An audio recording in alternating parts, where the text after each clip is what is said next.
Ya. Kalau ulama mengatakan suami istri saja nggak boleh, apalagi orang lain. Nah, banyak orang itu kan bangga-bangga dengan zinahnya. Ya. Oh dia pernah buat sama ini sama itu, ya. Bahkan diekspos, bahkan diberitakan jadi bahan bangga-banggaan gitu ya. Nah ini semua tidak dibolehkan sama sekali ya. Saya kemarin sempat dijelaskan ada pertanyaan yang masuk di kami di Blok M, lagi viral di media, orang-orang yang membuat di fotonya garis-garis merah di kepalanya karena itu menandakan dia memberitahukan media dia sudah berapa kali berzina. Ini ajaib bener ini. Jadi kalau sudah 3 kali dikasih garis 3, kalau 4 kali 4, jadi makin banyak itu. Jadi dikasih cuplikan, saya sempat lihat sepintas suami istri, kemudian istrinya pakai baju pengantin ada garis banyak dan dia mengatakan saya masih baru belum pernah lakukan tapi dia berbohong gitu. Dan seterusnya ini untuk apa gitu ya. Dan itu setiap ada yang viral selalu langsung jadikan pegangan dan tidak malu tampil depan orang. Kalau suami istri aja nggak boleh, apalagi yang haram. Nggak boleh gitu kan. Masuk dalam masalah ini juga adanya larangan melihat film-film yang tidak benar. Ya. Film porno itu nggak boleh. Karena melihat itu merusak fitrah biologis. Ya. Kalau ibu maaf melihat laki-laki, pasti laki-laki di film itu lebih baik dari suami. Umumnya. Gitu kan. Mungkin badannya, mungkin kulitnya. Karena mereka pasti pilih laki-laki yang terbaik. Bagaimana bisa ibu melihat laki-laki itu, akhirnya ibu nanti pada saat biologis membayangkan laki-laki itu. Rusaklah fitrah biologisnya. Jadi nggak ada nilainya suami, hanya seperti simbol saja. Ya. Begitu juga dengan suami, bagaimana bisa dia tidak cemburu melihat istrinya melihat laki-laki itu. Ibu juga bagaimana tidak cemburu melihat nanti didatangkan perempuan yang lebih cantik dari ibu, lebih hebat dari ibu dan segala macam. Ini tidak boleh. Merusak fitrah. Akhirnya suami hanya membayangkan perempuan itu. Saya pernah ditanya di majelis kita, seorang ibu umurnya 50 tahun lebih. Pertama dia tanya, Ustadz hukumnya apa? Itu dalam bentuk kertas ya. Ustadz hukumnya apa? Kalau seorang suami setiap kali mau biologis sama istrinya pasti nonton dulu. Bahkan kadang-kadang dia membawa laptop di ranjang. Dia tidak bisa lagi syahwatnya bangkit kecuali harus nonton, lalu kemudian dia gauli istrinya. Jadi akhirnya istrinya ini cuma menjadi bahan alat saja. Ini kan rusak fitrahnya, ya. Karena memang dia sudah terbiasa, dia tidak bisa syahwat kecuali nonton. Nah, makanya tonton ini harus ditinggalkan secara totalitas karena merusak fitrah kita. Yang kedua, kita memberikan dukungan terhadap zina, mereka berzina. Yang ketiga, mengajarkan tata cara biologis yang haram dalam Islam. Nah, itu tidak boleh, seperti laki-laki sama laki-laki, perempuan sama perempuan, atau mereka lampiaskan ke hewan. Ini kan semua tidak dibolehkan. Contoh-contohnya, dan ini semua banyak hal yang tidak baik. Lalu itu kita tinggalkan. Dan berapa banyak anak-anak, saya pernah baca sebuah berita di Indonesia, pernah terjadi orang tua meninggalkan, masih itu waktu itu masih cerita DVD atau CD gitu dulu, ya, meninggalkan film gitu yang tidak benar, lalu anaknya pulang sekolah nonton, si laki-laki anaknya SMA kalau nggak salah, terus adiknya SMP baru pulang ikut nonton, syahwat mereka zina. Dan di bab zina ini yang paling berat zina dengan mahram. Itu zina mahram itu maksudnya ibu sama anak, ayah sama anak, atau saudara sama saudari. Ini hukumannya dua-duanya dihukum mati. Dihukum rajam kalau kepergok. Karena ini bahaya, anak yang lahir ini lintasnya mana ini mahram sama mahram gitu.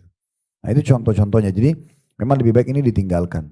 Ya, lebih baik tidak usah ada lagi dan kita kembali kepada fitrah kita. Orang yang sudah terlanjur melakukan istighfar dan tobat kepada Allah dan dia perbaiki ke depan. Dia tidak usah lagi, biarin alami aja.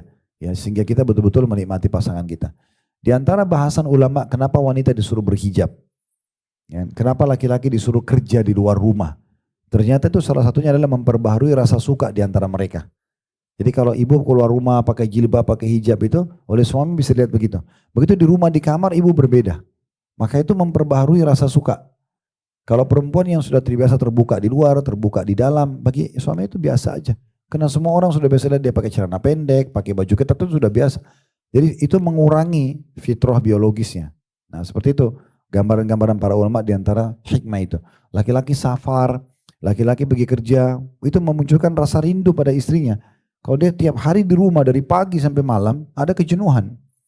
Apalagi kalau pengangguran, gak ada kerja, itu mengganggu semua. Jadi semua itu dengan hikmah-hikmah syar'i yang luar biasa. Baik, jadi kita ambil pelajaran dari hadits ini.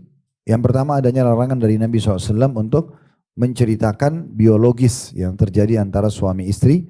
Dan saya sudah bilang tadi kalau suami istri aja nggak boleh, apalagi yang bukan suami istri. Lebih dilarang gitu ya. Mengekspos dengan pacarnya, perzinahannya dan segala macam. Ya, maksud juga tadi kita jelaskan tidak boleh juga mendukung film-film porno dengan membelinya, membayar internetnya dan segala macam itu. Ya, semoga Allah maafkan yang lalu. Pengajian gini tujuannya untuk memperbaiki ke depan, gitu ya. Pelajaran yang kedua, bolehnya seseorang menjelaskan tentang apa yang sedang terjadi kalau itu mungkar. Nah, di sini contoh Nabi SAW mengatakan, barangkali ada yang laki-laki yang ceritain biologi sama istrinya yang hadir di masjid nih, habis sholat. Barangkali perempuan juga ceritakan biologi sama suaminya. Nah, Asma binti Yazid itu mengatakan benar ya Rasulullah. Di sini terjadi. Nah, di sini kenapa dibolehkan dan Nabi SAW tidak tegur Asma karena Asma tidak sebut nama. Ya. Selama kita tidak sebut nama nggak masalah. Misal contoh, saya lagi singgung di majelis kita tentang haramnya ghibah, nggak boleh menggunjing, gitu ya. Contoh. Nah, tidak boleh menggunjing ini yang kita bahas. Terus ada satu ibu bilang, Ustaz, di majelis ini biasa loh Ustaz, orang itu gosip. Nah, dia nggak salah, karena dia tidak sebut nama. Tujuannya supaya dinasehatin. Nah, gitu. Ini dibolehkan. Makanya Asma binti Yazid bilang, ya Rasulullah benar. Laki-laki dan perempuan tuh saling begini. Di Madinah nih biasa nih. Yang laki-laki tuh banggakan biologis sama istrinya, puji-puji istrinya sampai seakan-akan teman-temannya lihat dia. Atau si istri ini menceritakan tentang kehebatan suaminya seakan-akan teman-temannya perempuan melihat suaminya. Maka Nabi SAW menegur di situ. Ya. Kemudian yang ketiga, adanya ancaman yang berat. Ya. Dan bagaimana Nabi SAW perumpamakan antara orang yang cerita ini sama dengan syaitan. Ya. Dan ini menggambarkan bahwasanya memang syaitan itu kalau biologis dia tidak peduli apakah harus di tempat tertutup atau tidak. Walaupun tidak nampak dengan mata kita. Karena Nabi SAW bilang jangan kalian lakukan itu. Karena perumpamannya seperti syaitan laki-laki ketemu dengan syaitan perempuan di jalan. Berarti syaitan itu memang sudah biasa lakukan itu. Di jalan, cuma memang kita tidak lihat gitu ya. Tapi seperti itu. Lalu kemudian semua orang melihatnya. Artinya harus malu. Harus berselisih dengan syaitan, jangan sama. Nah seperti itulah. Ini dalil yang kedua yang melarang kita menceritakan tentang hubungan atau rahasia intim suami istri. Kemudian dalam riwayat lain, riwayat Abu Daud disebutkan, hal minkum rajulu idza ata ahlahu fa aghlaqa alaihi babahu wa alqa alaihi satrahu wastatara bi satrillah. Qalu na'am.